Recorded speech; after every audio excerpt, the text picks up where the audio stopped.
Hey everybody, this is Matt with Freya Piercing and Fine Jewelry in Gambles, Maryland. Today I want to talk to you about sports and piercings. In this area we do a lot of piercings on younger kids, a lot of times playing sports, especially with all the schools around here, and we often get kids that want to get piercings while they're playing sports. A lot of times we will decline doing this for a number of reasons. The biggest reason is that with piercings, we're talking about an open wound. This is a direct pathway into the bloodstream, and we have to be a little bit extra careful about the activities that we're doing. One of the first things that comes to mind is trauma. A lot of the sports kids are playing, and be soccer, lacrosse, softball, baseball, football, things like that.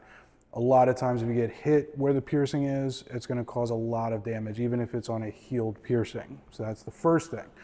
Second thing is with games, competitions, anything of that nature, a lot of times refs will tell you to take out the jewelry. Even with earlobes, these piercings take a bare minimum of 6 months to heal.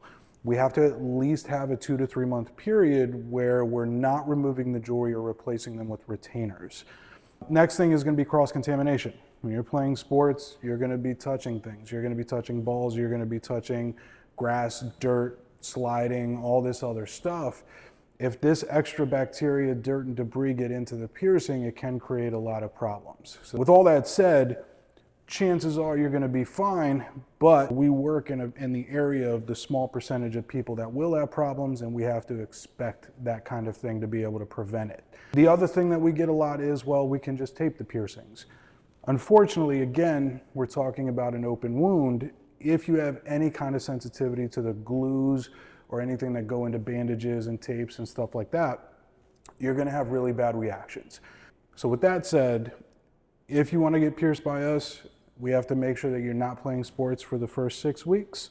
And if you have any games or competitions coming up in a 2 month period, chances are we're going to have you wait to do that.